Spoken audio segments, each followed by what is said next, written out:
ইটালিতে দিন দুপুরে ডাকাতির শিকার হলেন ভারতীয় তারকা দম্পতি। ঘুরতে গিয়ে সর্বস্ব খোয়ালেন দিবাঙ্কা ত্রিপাঠী ও বিবেক দাহিয়া। তাদের কাছ থেকে প্রায় 10 লাখ রুপি, পাসপোর্ট সহ নানা প্রয়োজনীয় কাগজপত্র নিয়ে গেছেন দুর্বৃত্তরা। গাড়িটিও ভেঙে ফেলেছে, ফলে তারা ফ্লোরেন্সের বাইরে বের হতে পারছেন না। জানা গেছে দিন কয়েক আগে হাড় ভেঙে হাসপাতালে ভর্তি হয়েছিলেন অভিনেত্রী।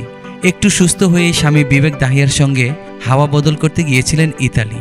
নিজেদের গাড়ি একটি হোটেলের বাইরে দাঁড় করিয়ে রেখে কথা বলতে হোটেলের ভেতরে ঢুকেছিলেন তারা। ফিরে এসে দেখেন গাড়ি ভাঙা, ভেতরে ছড়িয়ে ছিটিয়ে আছে শুধু জামা কাপড় আর খাবার দাবার। খোয়া গেছে পাসপোর্ট সহ জরুরি কাগজপত্র, নগদ অর্থ যা ভারতীয় মুদ্রায় প্রায় 10 লাখ রুপি।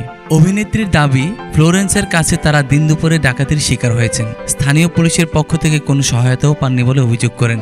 দিব্যাঙ্করের দাবি, তিনি ও তার স্বামী ভয়ঙ্কর সমস্যার মধ্যে পড়ে রয়েছেন, তাই ভারতীয় দূতাবাসের কাছে সাহায্যের আবেদন জানিয়েছেন, কারণ এই মুহূর্তে দম্পতির হাতে 1 টাকাও নেই।